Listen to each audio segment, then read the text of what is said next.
ಕರ್ನಾಟಕದಲ್ಲಿರೋ cancer ಪೀಡಿತರಿಗೆ big shocking news.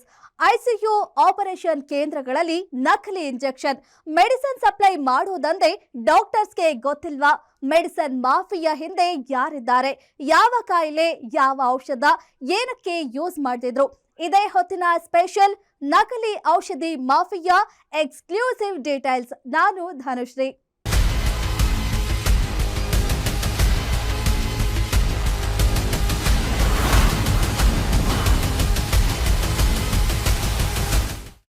ರೋಗಿಗಳ ಜೀವದ ಜೊತೆ ಚೆಲ್ಲಾಟ, ಬೆಚ್ಚಿ ಬಿದ್ದಿದೆ ಕರ್ನಾಟಕ. ಕ್ಯಾನ್ಸರ್ ಪೀಡಿತರಿಗೆ ಶಾಕಿಂಗ್, ಮಾತ್ರೆ ಇಂಜೆಕ್ಷನ್ಗಳೇ ನಕಲಿ ಔಷಧಿ ಮಾರಾಟ ಜಾಲ ಪತ್ತೆ. ಜನರು ನುಗ್ಗುವ ಮಾತ್ರೆಗಳು ಸೇಫ್ ಅಲ್ವಾ? ಎಸ್, ನಾವೆಲ್ಲ ಹುಷಾರಿಲ್ಲ ಅಂದ್ರೆ ಆಸ್ಪತ್ರೆಗಳಿಗೆ, ಕ್ಲಿನಿಕ್ಗಳಿಗೆ ಹೋಗ್ತೀವಿ. ಆದ್ರೆ ನಾವು ನಂಬಿಕೆ ಇಟ್ಟು ಹೋಗೋ ಆಸ್ಪತ್ರೆಗಳಲ್ಲಿ ಸ್ವತಃ ವೈದ್ಯರು ಕೊಡೋ ಔಷಧಿಗಳೇ ನಕಲಿಯಾಗಿ ಬಿಟ್ಟಿವೆ ಅನ್ನೋ ಶಾಕಿಂಗ್ ನ್ಯೂಸ್ ಕರ್ನಾಟಕ ಜನತೆಗೆ ಬರಸಿಡಿಲಿನಂತೆ ಬಂದೆರಗಿದೆ. ರಾಜ್ಯದಲ್ಲಿ ನಕಲಿ ಮೆಡಿಸಿನ್ ಮಾಫಿಯಾ ಆರ್ಭಟ ನಡೆಸುತ್ತಿದ್ದು, ಹೈಟೆಕ್ ಆಸ್ಪತ್ರೆಗಳ ಐಸಿಯು ಒಳಗೆ ನುಸುಳಿ ಕುಳಿತು ಬಿಟ್ಟಿವೆ ನಕಲಿ ಔಷಧಿಗಳು. ಅದರಲ್ಲೂ ಕ್ಯಾನ್ಸರ್ ರೋಗಿಗಳಿಗೆ ಕೊಡೋ ಮಾತ್ರೆ ಇಂಜೆಕ್ಷನ್ಗಳನ್ನೇ ನಕಲು ಮಾಡಿ ಆಸ್ಪತ್ರೆಗಳಿಗೆ ಸಪ್ಲೈ ಮಾಡ್ತಿದೆ ನಕಲಿ ಮೆಡಿಸಿನ್ ಮಾಫಿಯಾ. ಹಾಗಿದ್ರೆ ಈ ಮೆಡಿಸಿನ್ ಮಾಫಿಯಾ ಹಿಂದೆ ಯಾರಿದ್ದಾರೆ? ನಕಲಿ ಮೆಡಿಸಿನ್ ಅಂತ ಡಾಕ್ಟರ್ಸ್ಗೆ ಗೊತ್ತೇ ಆಗಿಲ್ವಾ? ಯಾವ ಕಾಯಿಲೆ, ಯಾವ ಔಷಧಿ, ಏನಕ್ಕೆ ಯೂಸ್ ಮಾಡ್ತಿದ್ರು? ನಕಲಿ ಔಷಧಿ ಮಾಫಿಯಾದ ಎಕ್ಸ್ಕ್ಲೂಸಿವ್ ಡೀಟೇಲ್ಸ್ ಇಲ್ಲಿದೆ ನೋಡಿ.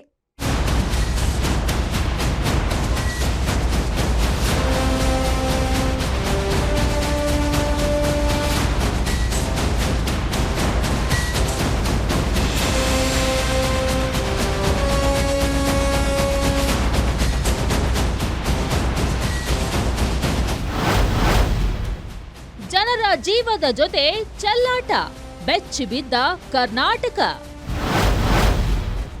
ಕ್ಯಾನ್ಸರ್ ಪೀಡಿತರಿಗೆ ಶಾಕಿಂಗ್, ಮಾತ್ರೆ ಇಂಜೆಕ್ಷನ್ಗಳೇ ನಕಲಿ. ಪೊಲೀಸರು, ಆಹಾರ ಮತ್ತು ಔಷಧ ಇಲಾಖೆ ಅಧಿಕಾರಿಗಳ ರಣಬೇಟೆ. ನಕಲಿ ಕ್ಯಾನ್ಸರ್ ಔಷಧಿ ಮಾರುತ್ತಿದ್ದ ಬೃಹತ್ ಜಾಲ ಪತ್ತೆ. ಮೊನ್ನೆಯಷ್ಟೇ ರಾಜಧಾನಿ ಬೆಂಗಳೂರಿನ ಪ್ರತಿಷ್ಠಿತ ಸ್ಟಾರ್ ಹೋಟೆಲ್ಗಳ ಮೇಲೆ ದಾಳಿ ಮಾಡಿ ಅಲ್ಲಿನ ಗಲೀಜು ಕರ್ಮಕಾಂಡವನ್ನ ಬಯಲಿಗೆಳೆದಿದ್ದ ಆಹಾರ ಸುರಕ್ಷತೆ ಮತ್ತು ಔಷಧ ಆಡಳಿತ ಇಲಾಖೆ ಹಾಗೂ ಪೊಲೀಸರು ಈಗ ಜನರ ಜೀವದ ಜೊತೆ ಚೆಲ್ಲಾಟವಾಡ್ತಿದ್ದ ನಕಲಿ ಔಷಧಿ ಮಾರಾಟ ಜಾಲವನ್ನ ಬಗ್ಗು ಬಡಿದು ಕರ್ನಾಟಕವನ್ನ ಬೆಚ್ಚಿ ಬೀಳಿಸಿದ್ದಾರೆ. ಬ್ರಾಂಡೆಡ್ ಕ್ಯಾನ್ಸರ್ ಔಷಧಿಗಳು, ಐಸಿಯುಗಳಲ್ಲಿ ಬಳಸೋ ಹೈ ಎಂಡ್ ಆಂಟಿಬಯೋಟಿಕ್ ಡ್ರಗ್ಗಳನ್ನ ನಕಲಿ ಮಾಡಿ ಮಾರುತ್ತಿದ್ದ ಬೃಹತ್ ಜಾಲವನ್ನ ರಣಬೇಟೆಯಾಡಿ ಇಡೀ ದೇಶಾದ್ಯಂತ ಹಲ್ಚಲ್ ಎಬ್ಬಿಸಿದ್ದಾರೆ.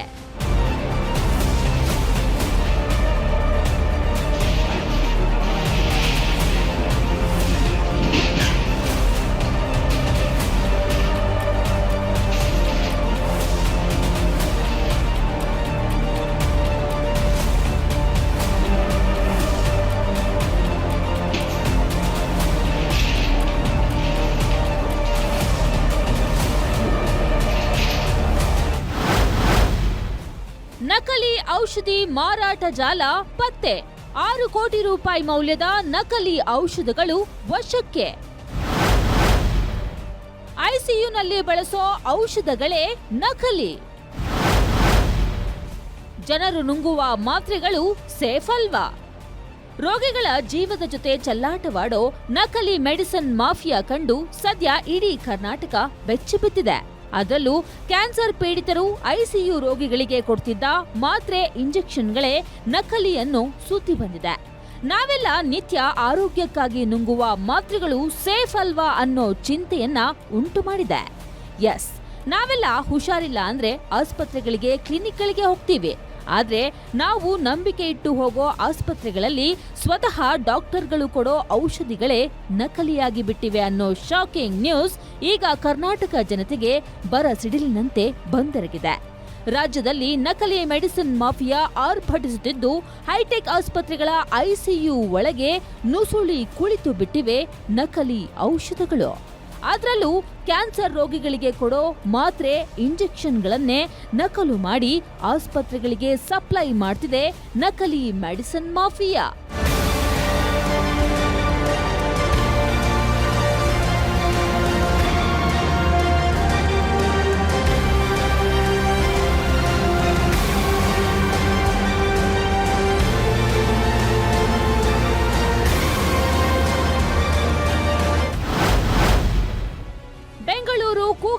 ದೂರದಲ್ಲೇ ನಕಲಿ ಔಷಧ ಜಾಲ. ಬೆಂಗಳೂರು ಹೊರವಲಯದಲ್ಲಿ ಕ್ಯಾನ್ಸರ್ ರೋಗಿಗಳಿಗೆ ಬಳಸುವ ದುಬಾರಿ ಔಷಧಗಳನ್ನ ನಕಲಿ ರೂಪದಲ್ಲಿ ತಯಾರಿಸಿ ಕೋಟ್ಯಾಂತರ ರೂಪಾಯಿ ವಂಚನೆ ಮಾಡಿ ಜನರ ಜೀವಗಳ ಜೊತೆ ಚೆಲ್ಲಾಟವಾಡುತ್ತಿದ್ದ ಜಾಲವನ್ನ ಪೊಲೀಸರು ಭೇದಿಸಿದ್ದಾರೆ. ಬೆಂಗಳೂರು ದಕ್ಷಿಣ ಜಿಲ್ಲೆಯ ತಾವರೆಕೆರೆ ಪೊಲೀಸರು ಹಾಗೂ ಔಷಧ ಆಡಳಿತ ವಿಭಾಗದ ಅಧಿಕಾರಿಗಳು ಜಂಟಿಯಾಗಿ ಕಾರ್ಯಾಚರಣೆ ನಡೆಸಿ ನಕಲಿ ಔಷಧ ತಯಾರಿಕಾ ಅಡ್ಡೆಯನ್ನ ಪತ್ತೆ ಹಚ್ಚಿ ರಣ ಬೇಟೆಯಾಡಿದ್ದಾರೆ. ಬೆಂಗಳೂರು ದಕ್ಷಿಣ ತಾಲೂಕಿನ ದೊಡ್ಡೇರಿ ಸಮೀಪದ ಸಿಕೆ ತಾಂಡ್ಯ ಗ್ರಾಮದ ಫಾರ್ಮ್ ಹೌಸ್ನಲ್ಲಿ ನಕಲಿ ಔಷಧ ತಯಾರಿಸಲಾಗ್ತಿತ್ತು. ಹೊರಗಿನಿಂದ ಸಾಮಾನ್ಯ ತೋಟದ ಮನೆಯಂತೆ ಕಂಡುಬರುತ್ತಿದ್ದ ಫಾರ್ಮ್ ಹೌಸ್ನಲ್ಲಿ ದುಬಾರಿ ಕ್ಯಾನ್ಸರ್ ಔಷಧಗಳ ನಕಲಿ ತಯಾರಿಕೆ ನಡೆಯುತ್ತಿತ್ತು ಎಂದು ಅಧಿಕಾರಿಗಳು ತಿಳಿಸಿದ್ದಾರೆ. ಬಿಡದಿ ಸಮೀಪ ಒಂದು ಫಾರ್ಮ್ ಹೌಸ್ನಲ್ಲಿ ಬೇರೆ ರಾಜ್ಯದಿಂದ ಕಡಿಮೆ ಬೆಲೆಗೆ ತಂದಂತಹ ಔಷಧಿಗಳಿಗೆ ಅದಕ್ಕೆ ಲೇಬಲ್ ಅನ್ನು ಹಾಕಿ ಮಾರಾಟ ಮಾಡುವಂಥ ಕೆಲಸಕ್ಕೆ ಮುಂದಾಗ್ತಾ ಇದ್ರು. ಒಂದು ಫಾರ್ಮ್ ಹೌಸ್ ಅಂತಂದ್ರೆ ನಾರ್ಮಲ್ ಆಗಿ ಯಾವುದೋ ವಿಶ್ರಾಂತಿಯನ್ನು ಪಡಿಲಿಕ್ಕೋ ಬೇರೆ ಒಂದು ಈ ಒಂದು ಕಾರಣಕ್ಕೆ ಫಾರ್ಮ್ ಹೌಸನ್ನು ಬಳಕೆ ಮಾಡ್ತಾರೆ. ಆದರೆ ಇಲ್ಲಿ ಫಾರ್ಮ್ ಹೌಸನ್ನು ಬಳಕೆ ಮಾಡ್ತಾ ಇದ್ದಿದ್ದು ನಕಲಿ ಔಷಧಿಯನ್ನು ತಯಾರು ಮಾಡಲಿಕ್ಕೆ, ಅಂದರೆ ಅದನ್ನು ಪ್ಯಾಕ್ ಮಾಡಿ ಅದನ್ನು ಬೇರೆ ಕಡೆಗೆ ಮಾರಾಟ ಮಾಡುವಂತಹ ಒಂದು ಕೆಲಸಕ್ಕೆ ಮುಂದಾಗಿದ್ರು. ನಕಲಿ ಔಷಧಿ ತಯಾರು ಆಗ್ತಾ ಇದೆ ಅನ್ನುವಂಥ ಒಂದು ಖಚಿತ ಮಾಹಿತಿ ಆಹಾರ ಮತ್ತು ಸುರಕ್ಷತಾ ಇಲಾಖೆ ಅಧಿಕಾರಿಗಳಿಗೆ ಸಿಗುತ್ತೆ.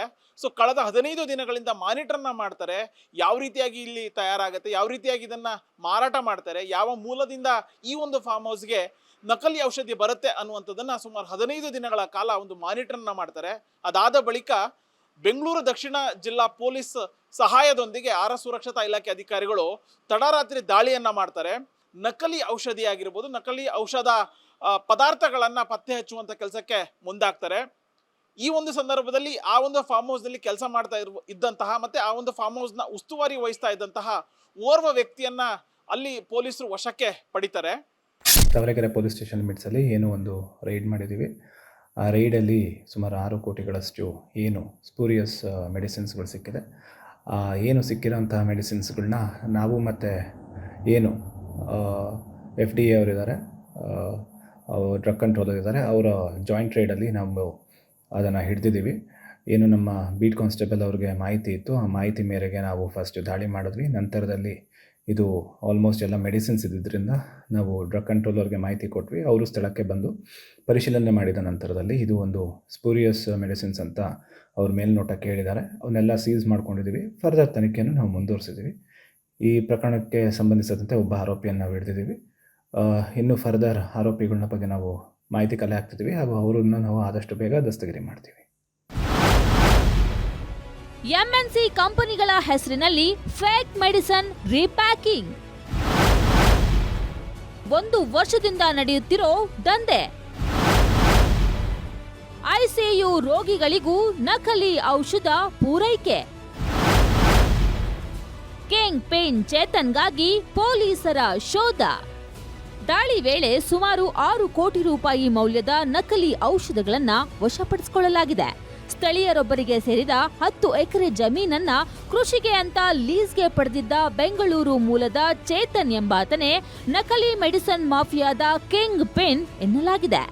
ಮೆಡಿಕಲ್ ರೆಪ್ರೆಸೆಂಟೇಟಿವ್ ಆಗಿದ್ದ ಚೇತನ್ ಕಳೆದ 1 ವರ್ಷದಿಂದ ಜಮೀನಿನ ಫಾರ್ಮ್ ಹೌಸ್ನಲ್ಲಿ ಯಾರಿಗೂ ತಿಳಿಯದಂತೆ ಬ್ರಾಂಡೆಡ್ ಔಷಧಿಗಳ ನಕಲಿ ಲೇಬಲ್ ಹಾಗೂ QR ಕೋಡ್ ಅನ್ನ ಅಂಟಿಸಿ ಡೈರೆಕ್ಟ್ ಆಗಿ ಆಸ್ಪತ್ರೆಗಳಿಗೆ ಸಪ್ಲೈ ಮಾಡ್ತಿದ್ದ ಅನ್ನೋ ಶಾಕಿಂಗ್ ವಿಚಾರ ತಿಳಿದು ಪೊಲೀಸರು ಅಧಿಕಾರಿಗಳೇ ದಂಗಾಗಿದ್ದಾರೆ. ಕಿಂಗ್ ಪಿನ್ ಚೇತನ್ಗಾಗಿ ಈಗಾಗಲೇ ಶೋಧ ಕಾರ್ಯ ನಡೆಸುತ್ತಿದ್ದು ಸದ್ಯ ಸಿಕ್ಕಿಬಿದ್ದಿರುವವರ ಬೆಂಡೆತ್ತುತ್ತಿದ್ದಾರೆ ಪೊಲೀಸರು. ಚೇತನ್ ಜೊತೆ ಇನ್ನು ಯಾರ್ಯಾರು ಶಾಮೀಲಾಗಿದ್ದಾರೆ ಅನ್ನೋದು ಮುಂದಿನ ತನಿಖೆಯಲ್ಲಿ ಬಯಲಾಗಲಿದೆ. ರಾಮನಗರದ ಬಿಡದಿಯಲ್ಲಿ ಬಹುಶಃ ನಿನ್ನೆ ನಮಗೆಲ್ಲರಿಗೂ ಕೂಡ ಭಾಳ ಆಘಾತಕಾರಿಯಾದಂತಹ ಮತ್ತು ನಮಗೆಲ್ಲರಿಗೂ ಕೂಡ ಚಿಂತೆಗೊಳಪಡುವಂತಹ ಒಂದು ವಿಚಾರ ಬೆಳಕಿಗೆ ಬಂದಿದೆ. ಬಹುಶಃ ಇವತ್ತು ಪೊಲೀಸ್ ಇಲಾಖೆಯ ಆ ಬೀಟ್ ಪೊಲೀಸು ಕೂಡ ಇದಕ್ಕೆ ನಮಗೆ ಸಹಾಯ ಮಾಡಿದ್ದಾರೆ. ಮಾಹಿತಿಯ ಮುಖಾಂತರ ಬಂದ ತತ್ಕ್ಷಣವೇ ನಮ್ಮ ಡ್ರಗ್ ಡಿಪಾರ್ಟ್ಮೆಂಟ್ನವರು ತತ್ಕ್ಷಣ ಅಲ್ಲಿ ದಾಳಿ ನಡೆಸಿ ಅಲ್ಲಿರುವಂತಹ ಆ ಸ್ಪ್ಯೂರಸ್ ಡ್ರಗ್ಸ್ ನಕಲಿ ಔಷಧಿ ಯಾವುದಿದೆಯಾ ಆ ಘಟಕವನ್ನು ಪತ್ತೆ ಹಚ್ಚಲು ಮತ್ತು ಆ ಇದ್ದಂಥ ಔಷಧಿಗಳನ್ನು ವಶಪಡಿಸಲು ತಮ್ಮಲ್ಲಿ ಅವರು ಯಶಸ್ವಿಯಾಗಿದ್ದಾರೆ. ನಕಲಿ ಮೆಡಿಸಿನ್ ಮಾಫಿಯಾಗೆ ತೆಲಂಗಾಣ, ಹಿಮಾಚಲ ಪ್ರದೇಶ ಲಿಂಕ್. 600 ರೂಪಾಯಿ ಔಷಧಿಗೆ 6,000 ಬೆಲೆಯ label. King pin Chetan Telangana ಮತ್ತು ಹಿಮಾಚಲ ಪ್ರದೇಶ ಮೂಲದಿಂದ ಕಡಿಮೆ ಮೌಲ್ಯದ ಔಷಧಿಗಳನ್ನ ಆಮದು ಮಾಡಿಕೊಳ್ತಿದ್ದ. ಹಲವು ಬಹುರಾಷ್ಟ್ರೀಯ ಕಂಪನಿಗಳ ಲೇಬಲ್ಗಳನ್ನ ಬಳಸಿ ಮರು ಪ್ಯಾಕಿಂಗ್ ಮಾಡುತ್ತಿದ್ರು ಎನ್ನಲಾಗಿದೆ. ಕೇವಲ 600 ರೂಪಾಯಿ ಮೌಲ್ಯದ ಔಷಧಿಗೆ ಮರು ಪ್ಯಾಕಿಂಗ್ ಮಾಡಿದ ಬಳಿಕ 6,000 ರೂಪಾಯಿ ಬೆಲೆಯ ಔಷಧಿಯ ಲೇಬಲ್ ಅಂಟಿಸಿ ಮಾರಾಟ ಮಾಡುತ್ತಿದ್ದರು ಎಂದು ತಿಳಿದು ಬಂದಿದೆ. ಬಾಟಲ್ಗಳಿಗೆ ಲೇಬಲ್ ಅಂಟಿಸಿ ಕ್ಯಾಪ್ ಹಾಕಿ ಮಾರುಕಟ್ಟೆಗೆ ರವಾನಿಸಲು ಸಿದ್ಧಪಡಿಸಲಾಗ್ತಿತ್ತು. ಔಷಧಗಳ ನಕಲಿ ತಯಾರಿಕೆ ಜೊತೆಗೆ ಪ್ಯಾಕಿಂಗ್ ಮತ್ತು ಲೇಬಲಿಂಗ್ನ ಸಂಪೂರ್ಣ ವ್ಯವಸ್ಥೆ ಘಟಕದಲ್ಲೇ ಇತ್ತು ಎಂಬುದು ಗೊತ್ತಾಗಿದೆ. ಈ ಒಂದು ನಕಲಿ ಔಷಧಿ ಏನಿದೆ ಇದು ಅತ್ಯಂತ ಕಡಿಮೆ ಬೆಲೆಗೆ ಖರೀದಿಯನ್ನ ಮಾಡ್ತಾ ಇದ್ರು. ಅದು ಕೇವಲ ನಮ್ಮ ಕರ್ನಾಟಕದಲ್ಲಿ ಮಾತ್ರ ಅಲ್ಲ, ಉತ್ತರ ಭಾರತದ ಬಹುತೇಕ ರಾಜ್ಯಗಳಿಂದ ಆ ಒಂದು ನಕಲಿ ಔಷಧಿಯನ್ನ ತಯಾರು ಮಾಡ್ತಾ ಇದ್ರು. ಅದು ಉತ್ತರ ಭಾರತದ ಒಂದಷ್ಟು ರಾಜ್ಯಗಳಿಂದ ನಮ್ಮ ರಾಜ್ಯಕ್ಕೆ ಬರ್ತಾ ಇತ್ತು ಅಂದ್ರೆ ಆ ಭಾಗದಲ್ಲಿ ಯಾವೆಲ್ಲ ಭಾಗದಲ್ಲಿ ಹಾದು ಬರ್ತಾ ಇದ್ದಂತಹ ನಕಲಿ ಔಷಧಿ ಆ ಎಲ್ಲಾ ರಾಜ್ಯದ ಅಧಿಕಾರಿಗಳಿಗೂ ಕೂಡ ಇದು ಗೊತ್ತಿತ್ತು. ಅವರು ಕೂಡ ಈ ಒಂದು ನಕಲಿ ಔಷಧ ಜಾಲದಲ್ಲಿ ಭಾಗಿಯಾಗಿದ್ದಾರೆ ಅನ್ನುವಂಥ ಒಂದು ಅನುಮಾನ ನಮ್ಮ ಆರೋಗ್ಯ ಇಲಾಖೆ ವ್ಯಕ್ತಪಡಿಸ್ತಾ ಇದೆ. ಇಲ್ಲಿ ಬಂದಂತಹ ನಕಲಿ ಔಷಧಿಗಳನ್ನ ಒಂದು ಖಾಲಿ ಬಾಟಲಿಯಲ್ಲಿ ಫಿಲ್ ಮಾಡ್ತಾ ಇದ್ರು. ಅದಕ್ಕೆ ಅಂತಾರಾಷ್ಟ್ರೀಯ ಪ್ರತಿಷ್ಠಿತ ಕಂಪನಿಗಳ ಲೇಬಲ್ಗಳನ್ನ ಅಂಟಿಸ್ತಾ ಇದ್ರು ಅನ್ನುವಂಥದ್ದು ಗೊತ್ತಾಗಿದೆ. ಮಾತ್ರೆಗಳು ಮಾತ್ರವಲ್ಲ, ಇಂಜೆಕ್ಷನ್ಗಳು ನಕಲಿ. ಇನ್ನು ರೇಡ್ ವೇಳೆ ಕೆಲವು ಔಷಧಗಳಲ್ಲಿ ಅವಧಿ ಮೀರಿದ ಉತ್ಪನ್ನಗಳು ಪತ್ತೆಯಾಗಿದ್ದು, ವಿಶೇಷವಾಗಿ ಇಂಜೆಕ್ಷನ್ಗಳನ್ನೇ ನಕಲಿ ಮಾಡಿರುವುದು ಮೆಡಿಸಿನ್ ಅಧಿಕಾರಿಗಳು ಹೌಹಾರುವಂತೆ ಮಾಡಿದೆ. ಇವು ಆಸ್ಪತ್ರೆ ಹಾಗೂ ಮೆಡಿಕಲ್ ಸ್ಟೋರ್ಗಳ ಮೂಲಕ ರೋಗಿಗಳಿಗೆ ತಲುಪಿದ್ರೆ ಹಲವು ಜೀವಗಳೇ ಬಲಿಯಾಗುತ್ತವೆ. ಹೀಗಾಗಿ ಈ ಔಷಧಿಗಳು ಈಗಾಗಲೇ ಮಾರುಕಟ್ಟೆಗೆ ಹೋಗಿವೆಯೇ ಎಂಬುದರ ಬಗ್ಗೆಯೂ FDA ಅಧಿಕಾರಿಗಳು ತನಿಖೆ ಆರಂಭಿಸಿದ್ದಾರೆ. ವಶಪಡಿಸಿಕೊಂಡಿರುವ ಔಷಧಿಗಳ ಮಾದರಿಗಳನ್ನ ಪರೀಕ್ಷೆಗೆ ಕಳುಹಿಸಿ ವರದಿ ಬಂದ ಮೇಲೆ ಯಾವ ಕಾಯಿಲೆ, ಯಾವ ಔಷಧ ಯಾತಕ್ಕೆ ಯೂಸ್ ಮಾಡ್ತಿದ್ರು ಅನ್ನೋದರ ಮಾಹಿತಿ ತಿಳಿಯಲಿದೆ. ಅಲ್ಲದೆ ನಕಲಿ ಔಷಧಿಗಳ ಮೂಲ, ಔಷಧಿಗಳನ್ನ ಯಾರಿಗೆ ಸರಬರಾಜು ಮಾಡಲಾಗುತ್ತಿತ್ತು, ಇದರಲ್ಲಿ ಯಾರು ವೈದ್ಯರ ಕೈವಾಡ ಇದೆಯಾ ಎಂಬ ಬಗ್ಗೆ ಮಾಹಿತಿ ಕಲೆ ಹಾಕಲಾಗ್ತಿದೆ. ದಂಧೆಯಲ್ಲಿ ಇನ್ನಷ್ಟು ವ್ಯಕ್ತಿಗಳು ಹಾಗೂ ಸಂಸ್ಥೆಗಳು ಭಾಗಿಯಾಗಿರುವ ಸಾಧ್ಯತೆ ಹಿನ್ನೆಲೆ ಆ ಬಗ್ಗೆಯೂ ತನಿಖೆ ನಡೆಸಲಾಗ್ತಿದೆ.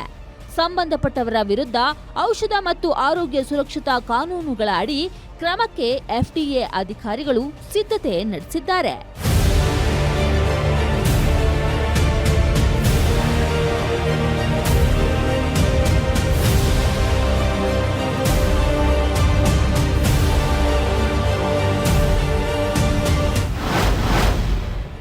ನಕಲಿ ಔಷಧ ಜಾಲದ ತನಿಖೆಗೆ SIT ರಚನೆ. ನಕಲಿ ಬ್ರ್ಯಾಂಡ್ ಔಷಧ, ಕಾಸ್ಮೆಟಿಕ್ಸ್ ಜಾಲಗಳ ಬಗ್ಗೆ ತನಿಖೆ ನಡೆಸಲು SIT ರಚನೆಗೆ ಸರ್ಕಾರ ನಿರ್ಧರಿಸಿದೆ ಎಂದು ಆರೋಗ್ಯ ಸಚಿವ UT ಖಾದರ್ ತಿಳಿಸಿದ್ದಾರೆ. ಸಿದ್ದಯ್ಯ ಎಂಬುವರಿಗೆ ಸೇರಿದ ಫಾರ್ಮ್ ಹೌಸ್ನಲ್ಲಿ ನಕಲಿ ಔಷಧ ಜಾಲ ಪತ್ತೆಯಾಗಿದ್ದು, ಈ ಜಾಗವನ್ನ ದುಬೈನಲ್ಲಿರುವ ಪ್ರಶಾಂತ್ ಎಂಬುವವರಿಗೆ ಲೀಸ್ಗೆ ನೀಡಲಾಗಿತ್ತು. ಪ್ರಶಾಂತ್ ಈ ನಕಲಿ ಬ್ರ್ಯಾಂಡ್ ಔಷಧ ಘಟಕ ನಡೆಸುತ್ತಿದ್ದ. ಸದ್ಯ ಪ್ರಭುದೇವ್ ಎಂಬಾತನನ್ನ ವಶಕ್ಕೆ ಪಡೆಯಲಾಗಿದ್ದು, ಬೇರೆ ರಾಜ್ಯಗಳ ನಕಲಿ ಔಷಧಿ ಮಾತ್ರೆ ತಂದು ಇಲ್ಲಿ ಮಲ್ಟಿ ನ್ಯಾಷನಲ್ ಕಂಪನಿ ಲೇಬಲ್ ಹಾಕಿ ಮಾರಾಟ ಮಾಡ್ತಿದ್ರು. ICUನಲ್ಲಿ ಬಳಸುವ ಔಷಧಿ ಕೂಡ ನಕಲಿ ಮಾಡಿದ್ದಾರೆ. ರಾಷ್ಟ್ರ ಮಟ್ಟದಲ್ಲಿ ಇಂತಹ ಜಾಲ ಇರೋದು ಪತ್ತೆಯಾಗಿದೆ. ಹಿಮಾಚಲ ಪ್ರದೇಶ, ತೆಲಂಗಾಣ ಸೇರಿದಂತೆ ಹಲವೆಡೆ ಈ ಜಾಲ ಇದೆ. ಈ ನಕಲಿ ಜಾಲ ಯಾವೆಲ್ಲ ಆಸ್ಪತ್ರೆಗಳಿಗೆ ತಲುಪಿದೆ, ಇದರಿಂದ ಎಷ್ಟು ಜನರ ಆರೋಗ್ಯಕ್ಕೆ ಧಕ್ಕೆ ಆಗಿದೆ ಎಂಬುದೆಲ್ಲರ ಬಗ್ಗೆ ಚರ್ಚಿಸಿ SIT ರಚನೆ ಮಾಡ್ತೇವೆ ಎಂದು ಆರೋಗ್ಯ ಸಚಿವ UT ಖಾದರ್ ತಿಳಿಸಿದ್ದಾರೆ. ಬೇರೆ ಬೇರೆ ರಾಜ್ಯದ ವಿಚಾರಣೆ ಅಂತ ಹೇಳಿದರೆ ಇದು ಕರ್ನಾಟಕ ಮಾತ್ರ ಸೀಮಿತ ಅಲ್ಲ. ಇವತ್ತು ರಾಷ್ಟ್ರ ಮಟ್ಟಕ್ಕೆ ಜಾಲ ರಾಷ್ಟ್ರ ಮಟ್ಟದ ಒಂದು ಜಾಲ ಅದಾಗಿದೆ. ಇವತ್ತು ಹಿಮಾಚಲ ಪ್ರದೇಶ, ತೆಲಂಗಾಣ ಮತ್ತು ಬೇರೆ ಬೇರೆ ರಾಜ್ಯಗಳಲ್ಲಿ ಇವತ್ತು ನಕಲಿ ಔಷಧ ಫ್ಯಾಕ್ಟ್ರಿ ಏನಿದೆ, ಘಟಕ ಏನಿದೆಯಾ, ಅಲ್ಲಿಂದ ಇಲ್ಲಿಗೆ ತರುವುದು ಕಡಿಮೆ ಬೆಲೆಯಲ್ಲಿ. ಅದು 1,000 ರೂಪಾಯಿ, 500 ರೂಪಾಯಿ, 800 ರೂಪಾಯಿಯಿಂದ ಇಲ್ಲಿಗೆ ತಂದು ಇಲ್ಲಿ ಅದಕ್ಕೆ ಮಲ್ಟಿನ್ಯಾಷನಲ್ ಕಂಪನಿಯ ಔಷಧದ ಫ್ಯಾಕ್ಟ್ರಿ ಅದು ಲೇಬಲ್ ಹಾಕೋದು. ಇದಕ್ಕೆ ಒಂದು ವಿಶೇಷ ಸ್ಪೆಷಲ್ ಟೀಮ್ ಎನ್ಕ್ವೈರಿ ಮಾಡಬೇಕು. ಸ್ಪೆಷಲ್ ಇನ್ವೆಸ್ಟಿಗೇಷನ್ ಟೀಮ್ ಇದಕ್ಕೆ ಮಾಡಬೇಕು ಅಂತ ನಾನು ಕೇಳಿಕೊಂಡಿದ್ದೇನೆ. ಯಾಕೆ ಅಂತ ಹೇಳಿದರೆ, ಒಂದು ಇದು ಅಂತಾರಾಜ್ಯ ಮಟ್ಟದ ಒಂದು ವಿಚಾರ ಆಗಿದೆ. ಎರಡನೇದು, ಅಂತಾರಾಜ್ಯ ಮಟ್ಟದಲ್ಲಿ ಅಲ್ಲಿ ಯಾರು ಈ ಫ್ಯಾಕ್ಟ್ರಿ ನಡೆಸ್ತಾ ಇದ್ದಾರೆ, ಒಂದು ಅವರು ಈ ರಾಜ್ಯದ ಇದೊಂದು ಕಡೆ ಅಲ್ಲ, ಬೇರೆ ಬೇರೆ ಯಾವ್ಯಾವ ಕಡೆಗೆ ಹೊತ್ತದನ್ನು ಈ ರೀತಿ ಆ ಒಂದು ಜಾಲ ಇದೆ.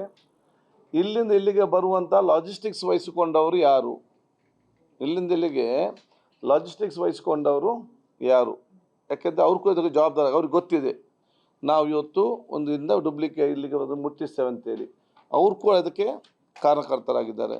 ಇಲ್ಲಿಗೆ ಬಂದು ಮುಟ್ಟಿದ ನಂತರ ಇಲ್ಲಿ ಇವರ ಮಧ್ಯೆ ಮತ್ತು ಈ ಆಸ್ಪತ್ರೆಗಳ ಮತ್ತು ಈ ಫಾರ್ಮಸಿಟಿಗಳ ಮಧ್ಯೆ ಇರುವಂಥ ದಲಾಳಿಗಳು ಮತ್ತು ಏಜೆಂಟು ಯಾರು, ಇಲ್ಲಿ ಬಂದು ತೆಕ್ಕೊಂಡು ಹೋಗುವಂಥ ಲಾರಿಗಳು ಮತ್ತು ವಾಹನಗಳು ಯಾವುದು, ಮತ್ತು ಯಾವೆಲ್ಲ ಆಸ್ಪತ್ರೆಗಳಲ್ಲಿ ಯಾವೆಲ್ಲ ಪ್ರೈಮರಿಗೆ ನಮ್ಮ ಫಾರ್ಮಸಿಗೆ ಇವರಲ್ಲಿ ಸಪ್ಲೈ ಮಾಡಿದ್ದಾರೆ, ಅಲ್ಲಿಯ ಮಾಲೀಕರು ಯಾರು, ಇದರ ಮಧ್ಯೆ ಇರುವ ಏಜೆಂಟ್ಗಳು ಯಾರು, ಮತ್ತು ಯಾವ ಯಾವ ICU ಅಲ್ಲಿ ಈ ಮದ್ದನ್ನು ಉಪಯೋಗ ಮಾಡಿದ್ದಾರೆ, ಆ ICU ಅಲ್ಲಿ ಕಳೆದ 2 ವರ್ಷದಲ್ಲಿ ಚಿಕಿತ್ಸೆ ಪಡ್ಕೊಂಡವರು ಯಾರು, ಅದ್ರಲ್ಲಿ ಎಷ್ಟು ಜನ ಬದುಕಿದ್ದಾರೆ ಅಥವಾ ಏನಾಗಿದೆ, ಇದಕ್ಕೆ ಸಂಪೂರ್ಣವಾದ ಡೀಟೇಲ್ ಆದ ಎನ್ಕ್ವೈರಿ ಬೇಕಾದ ಕಾರಣ ಇದಕ್ಕೆ ನಾನು ಬಹುಶಃ ಗೃಹ ಸಚಿವರ ಜೊತೆ ಚರ್ಚೆ ಮಾಡಿಕೊಂಡು ಸ್ಪೆಷಲ್ ಒಂದು ಇದಕ್ಕೆ ಇನ್ವೆಸ್ಟಿಂಗ್ ಟೀಮೇ ಇವತ್ತು ಮಾಡಬೇಕು.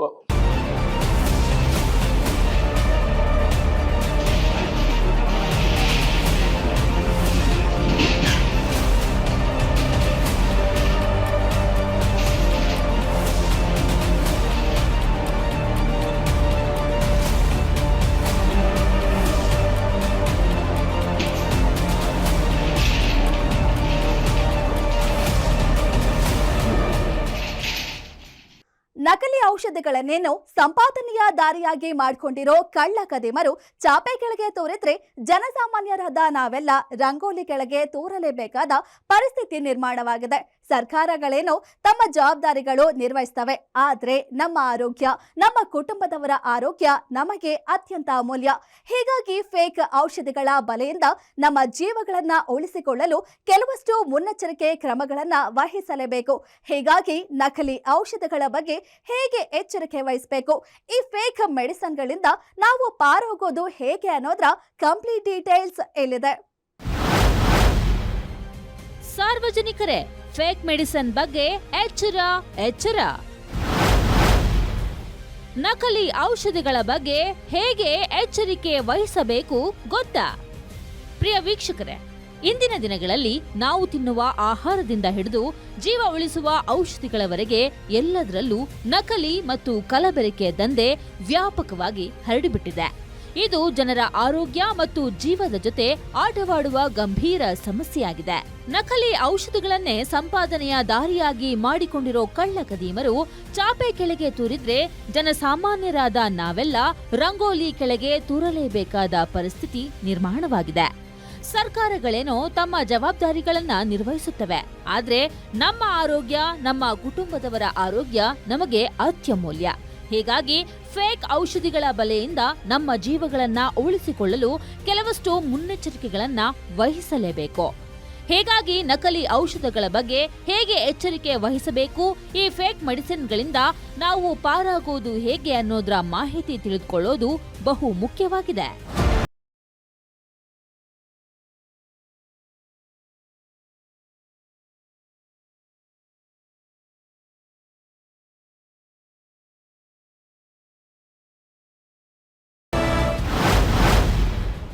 ಮೆಡಿಕಲ್ ಶಾಪ್ ಅಥವಾ ಆಸ್ಪತ್ರೆಯಲ್ಲಿ ಯಾವುದೇ ಔಷಧ ಕೊಂಡರೂ ಕಂಪ್ಯೂಟರ್ ಜನರೇಟೆಡ್ ಬಿಲ್ ಪಡೆಯಿರಿ.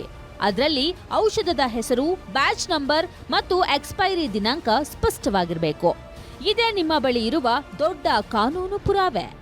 ಔಷಧದ ಪ್ಯಾಕಿಂಗ್ ಸರಿಯಾಗಿದೆಯೇ, ಲೋಗೋ ಅಥವಾ ಅಕ್ಷರಗಳು ಮುಸುಕಾಗಿದೆಯೇ ಎಂಬುದನ್ನ ಗಮನಿಸಿ. ಆಸ್ಪತ್ರೆಗಳ ಒಳಗಿರುವ ಅಧಿಕೃತ ಫಾರ್ಮಸಿಗಳು ಅಥವಾ ಸರ್ಕಾರದ ಮಾನ್ಯತೆ ಪಡೆದ ಜನೌಷಧಿ ಕೇಂದ್ರಗಳು ಹಾಗೂ ರೆಪ್ಯೂಟೆಡ್ ಮೆಡಿಕಲ್ ಸ್ಟೋರ್ಗಳಿಂದಲೇ ಔಷಧಿಗಳನ್ನ ಖರೀದಿಸಿ. ಈಗಿನ ಬಹುತೇಕ ಔಷಧಿಗಳ ಮೇಲೆ QR ಕೋಡ್ ಇರುತ್ತದೆ. ಅದನ್ನ ಸ್ಕ್ಯಾನ್ ಮಾಡಿ ಅಸಲಿತನವನ್ನ ಪರೀಕ್ಷಿಸಬಹುದು. ಮಾರುಕಟ್ಟೆ ಬೆಲೆಗಿಂತ ಅತಿ ಕಡಿಮೆ ಬೆಲೆಗೆ ಸಿಗುವ ಔಷಧಗಳ ಬಗ್ಗೆ ಎಚ್ಚರವಿರಲಿ. ಅನುಮಾನ ಬಂದಲ್ಲಿ ಗ್ರಾಹಕ ವೇದಿಕೆಗೆ ತಕ್ಷಣವೇ ದೂರು ನೀಡಿ.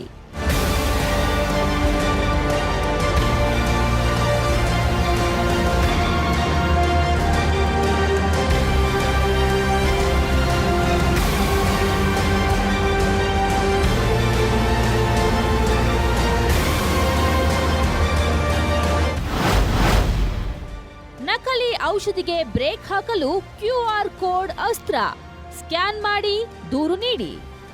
ಕರ್ನಾಟಕ ರಾಜ್ಯದಲ್ಲಿ ಹೋಟೆಲ್ ಆಹಾರದ ಗುಣಮಟ್ಟ ಮತ್ತು ಔಷಧ ಮಳಿಗೆಗಳ ಸೇವೆಗಳ ವಿರುದ್ಧ ಗ್ರಾಹಕರು ದೂರು ನೀಡಲು ಸುಲಭ ಮತ್ತು ತಂತ್ರಜ್ಞಾನ ಆಧಾರಿತ ಹೊಸ ವ್ಯವಸ್ಥೆಯನ್ನ ಜಾರಿಗೆ ತರಲಾಗಿದೆ. ಆರೋಗ್ಯ ಸಚಿವ UT ಖಾದರ್ ಅವರು ಆರೋಗ್ಯ ಮತ್ತು ಆಹಾರ ಸುರಕ್ಷತಾ ಇಲಾಖೆ ವತಿಯಿಂದ ಈ QR ಕೋಡ್ ಆಧಾರಿತ ದೂರು ವ್ಯವಸ್ಥೆಗೆ ಚಾಲನೆ ನೀಡಿದ್ದಾರೆ. ಈ ಮೂಲಕ ಕಳಪೆ ಆಹಾರ ಮತ್ತು ಅವಧಿ ಮೀರಿದ ನಕಲಿ ಔಷಧಿಗಳ ಮಾರಾಟಕ್ಕೆ ಕಡಿವಾಣ ಹಾಕಲು ಸರ್ಕಾರ ಮುಂದಾಗಿದೆ. ವಿವಿಧ ಹೋಟೆಲ್ಗಳು, ರೆಸ್ಟೋರೆಂಟ್ಗಳು, ಮೆಡಿಕಲ್ ಶಾಪ್ಗಳು ಹಾಗೂ ಆಸ್ಪತ್ರೆಗಳ ಮುಂಭಾಗ QR ಕೋಡ್ ಅಳವಡಿಸಲಾಗಿದ್ದು, ಸಾರ್ವಜನಿಕರು ಅದನ್ನ ಸ್ಕ್ಯಾನ್ ಮಾಡಿ ತಮ್ಮ ದೂರುಗಳನ್ನ ದಾಖಲಿಸಬಹುದಾಗಿದೆ. ವ್ಯವಸ್ಥೆ ಆರಂಭವಾದ ಕೇವಲ 24 ಗಂಟೆಗಳಲ್ಲೇ 504 ದೂರುಗಳು ದಾಖಲಾಗಿವೆ ಎನ್ನಲಾಗಿದೆ. ಆಹಾರ ಗುಣಮಟ್ಟ, ವೈದ್ಯಕೀಯ ಸೇವೆ, ಮೆಡಿಕಲ್ ಸ್ಟೋರ್ಗಳಲ್ಲಿನ ಸಮಸ್ಯೆಗಳು ಸೇರಿದಂತೆ ವಿವಿಧ ದೂರುಗಳನ್ನ ಸಾರ್ವಜನಿಕರು ದಾಖಲಿಸುತ್ತಿದ್ದಾರೆ. ಈ ತಂತ್ರಜ್ಞಾನ ಆಧಾರಿತ ದೂರು ವ್ಯವಸ್ಥೆಯನ್ನ ಜಾರಿಗೆ ತಂದಂತಹ ದೇಶದ ಮೊದಲ ರಾಜ್ಯ ಕರ್ನಾಟಕ ಎಂಬ ಹೆಗ್ಗಳಿಕೆಗೆ ಪಾತ್ರವಾಗಿದೆ. ಇದು ಗ್ರಾಹಕರ ಹಿತರಕ್ಷಣೆಗೆ ಮತ್ತು ಆಹಾರ ಹಾಗೂ ಔಷಧ ಗುಣಮಟ್ಟದ ಸುಧಾರಣೆಗೆ ಮಹತ್ವದ ಹೆಜ್ಜೆಯಾಗಿದೆ.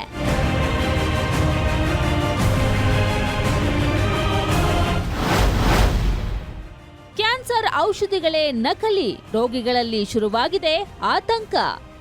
ಕ್ಯಾನ್ಸರ್, ಕಿಡ್ನಿ ಮತ್ತು ICU ತುರ್ತು ಚಿಕಿತ್ಸೆಗೆ ಬಳಸುವ ಅತ್ಯಂತ ದುಬಾರಿ ಔಷಧಿಗಳೇ ನಕಲಿಯಾಗಿ ಮಾರುಕಟ್ಟೆಗೆ ಬರುತ್ತಿರುವುದು ಅತ್ಯಂತ ಆತಂಕಕಾರಿ ಮತ್ತು ಗಂಭೀರವಾದ ವಿಷಯವಾಗಿದೆ. ಅಲ್ಲದೆ ಈ ನಕಲಿ ಔಷಧಿ ಜಾಲ ಕಳೆದ 1.5 ವರ್ಷದಿಂದ ನಡೆಯುತ್ತಿದ್ದು, ಈಗಾಗಲೇ ಔಷಧ ಪಡೆದಿರೋ ಕ್ಯಾನ್ಸರ್ ರೋಗಿಗಳಲ್ಲೂ ಆತಂಕ ಉಂಟು ಮಾಡಿದೆ. ನಕಲಿ ಔಷಧ ಸೇವನೆಯಿಂದ ರೋಗಿಗಳಿಗೆ ಯಾವುದೇ ಗುಣಮುಖ ಕಾಣದೆ ಆರೋಗ್ಯ ಇನ್ನಷ್ಟು ಹದಗೆಡುವ ಅಪಾಯವಿದೆ. ನೆಮ್ಮದಿಯ ವಿಷಯ ಅಂದ್ರೆ ಈ ಔಷಧಿಗಳನ್ನ ಸಾಮಾನ್ಯ ಮೆಡಿಕಲ್ ಸ್ಟೋರ್ಗಳಲ್ಲಿ ಮಾರಾಟ ಮಾಡುವುದಿಲ್ಲ. ಇವುಗಳನ್ನ ಕೇವಲ ಆಸ್ಪತ್ರೆಗಳಲ್ಲಿ ವೈದ್ಯರ ನೇರ ಮೇಲ್ವಿಚಾರಣೆಯಲ್ಲಿ ಮಾತ್ರ ಬಳಸಲಾಗುತ್ತೆ. ಹೀಗಾಗಿ ಈ ನಕಲಿ ಔಷಧಗಳು ಸರಬರಾಜಾಗಿರೋ ಆಸ್ಪತ್ರೆಗಳು, ಆರ್ಡರ್ ಮಾಡಿರೋ ವೈದ್ಯರು, ಫಾರ್ಮಾ ಅಧಿಕಾರಿಗಳ ಹುಡುಕಾಟದಲ್ಲಿ ತೊಡಗಿದ್ದಾರೆ ರಾಜ್ಯದ ಹೆಮ್ಮೆಯ ಪೊಲೀಸರು. ಪ್ರತಿಷ್ಠಿತ 4-5 ಕಂಪನಿಗಳ ಲೇಬಲ್ಗಳಲ್ಲಿ ಪತ್ತೆ ಆಗಿದೆ. ಅದು ಯಾವುದು ಅಂತಂದ್ರೆ ಕ್ಯಾನ್ಸರ್ ಪೀಡಿತ ರೋಗಿಗಳಿಗೆ, ಕ್ಯಾನ್ಸರ್ ಸೋಂಕಿತ ರೋಗಿಗಳಿಗೆ ಟ್ರೀಟ್ಮೆಂಟ್ ಅನ್ನು ಏನು ಕೊಡ್ತಾ ಇದ್ರು ಅಂತಹ ರೋಗಿಗಳಿಗೆ ಬಳಕೆ ಆಗುವಂತಹ ಅಥವಾ ಅಂತಹ ರೋಗಿಗಳಿಗೆ ಟ್ರೀಟ್ಮೆಂಟ್ ಅನ್ನು ಕೊಡುವಂತಹ ಔಷಧಿಗಳು ಅನ್ನುವಂಥದ್ದು ಈಗ ಸದ್ಯಕ್ಕೆ ತಿಳಿದು ಬರ್ತಾ ಇರುವಂಥದ್ದು. ಸ್ವತಃ ಆರೋಗ್ಯ ಸಚಿವ UT ಖಾದರ್ ಆತಂಕವನ್ನು ವ್ಯಕ್ತಪಡಿಸಿದ್ದಾರೆ. ಯಾಕೆಂತಂದ್ರೆ ಏಕಾಏಕಿ ಈ ರೀತಿಯಾದಂಥ ಒಂದು ಜಾಲ ನಮ್ಮ ರಾಜ್ಯದಲ್ಲಿ ಇದು ಬೆಳಕಿಗೆ ಬಂದಿದ್ದಲ್ಲ. ಕಳೆದ ಹಲವು ವರ್ಷಗಳಿಂದಲೂ ಕೂಡ ನಕಲಿ ಔಷಧಿಯನ್ನ ಇವರು ತಯಾರನ್ನ ಮಾಡ್ತಾ ಇದ್ರು. ಜೊತೆಗೆ ಪ್ರತಿಷ್ಠಿತ ಕಂಪನಿಗಳ ಲೇಬಲ್ಗಳನ್ನ ಹಾಕಿ ಆ ಒಂದು ಔಷಧಿಗಳನ್ನ ಮೆಡಿಕಲ್ ಶಾಪ್ಗಳಿಗೆ ಆಗಿರ್ಬೋದು ಅಥವಾ ಸಣ್ಣ ಪುಟ್ಟ ಕ್ಲಿನಿಕ್ಗಳಿಗೆ ಆಗಿರ್ಬೋದು ಮತ್ತೆ ಆಸ್ಪತ್ರೆಗಳಿಗೆ ಕೊಡುವಂಥ ಕೆಲಸಕ್ಕೆ ಮುಂದಾಗ್ತಾ ಇದ್ರು. ಅಂದ್ರೆ ಎಲ್ಲ ಒಂದ್ ಕಡೆ ನಮ್ಮ ಇಲಾಖೆ ಅಧಿಕಾರಿಗಳು ಕೂಡ ಈ ಒಂದು ಅಕ್ರಮದಲ್ಲಿ ಭಾಗಿಯಾಗಿದ್ದಾರಾ ಅನ್ನುವಂಥ ಒಂದು ಅನುಮಾನವನ್ನ ವ್ಯಕ್ತಪಡಿಸಿದ್ದಾರೆ. ಕಳೆದ ಹಲವು ವರ್ಷಗಳಿಂದ ಕ್ಯಾನ್ಸರ್ ಪೀಡಿತ ರೋಗಿಗಳು ಯಾರು ಔಷಧಿಯನ್ನ ತೆಗೆದುಕೊಂಡು ಸಾವನ್ನಪ್ಪಿದ್ದಾರೆ ಅಥವಾ ಮೃತಪಟ್ಟಿದ್ದಾರೆ ಅವರ ಮಾಹಿತಿಯನ್ನು ಕೂಡ ಕಲೆ ಹಾಕುವಂಥ ಕೆಲಸಕ್ಕೆ ಆರೋಗ್ಯ ಇಲಾಖೆ ಮುಂದಾಗಿದೆ. ಯಾಕೆಂತಂದ್ರೆ ಈಗ ನಕಲಿ ಔಷಧಿಗಳು ಏನು ಸಿಕ್ಕಿದಾವೆ ಅವು ಕ್ಯಾನ್ಸರ್ ಪೀಡಿತ ರೋಗಿಗಳನ್ನೇ ಟಾರ್ಗೆಟ್ ಮಾಡಿಕೊಂಡು ಮಾರಾಟ ಮಾಡ್ತಾ ಇದ್ರು ಅನ್ನುವಂಥ ಒಂದು ಆ ಅನುಮಾನ ಅಥವಾ ಒಂದು ಸುದ್ದಿ ಇರೋ ಹಿನ್ನೆಲೆಯಲ್ಲಿ ಈಗ ಯಾರೆಲ್ಲ ಕ್ಯಾನ್ಸರ್ ಪೀಡಿತ ರೋಗಿಗಳು ಸಾವನ್ನಪ್ಪಿದ್ದಾರೆ ಅವರ ಮಾಹಿತಿಯನ್ನು ಕೂಡ ಕಲೆ ಹಾಕುವಂಥ ಕೆಲಸಕ್ಕೆ ಆರೋಗ್ಯ ಇಲಾಖೆ ಮುಂದಾಗಿದೆ. ಸೊ ಈಗ ಸದ್ಯಕ್ಕೆ ತನಿಖೆ ನಡೀತಾ ಇದೆ. ತನಿಖಾ ನಂತರ ಯಾವೆಲ್ಲ ಲೂಪ್ ಹೋಲ್ಸ್ಗಳು ಆಗಿದಾವೆ ಮತ್ತು ಯಾವೆಲ್ಲ ಅಧಿಕಾರಿಗಳು ಇದರಲ್ಲಿ ಭಾಗಿಯಾಗಿದ್ದಾರೆ ಇವೆಲ್ಲದರೂ ಕೂಡ ಆಚೆ ಬರುತ್ತೆ.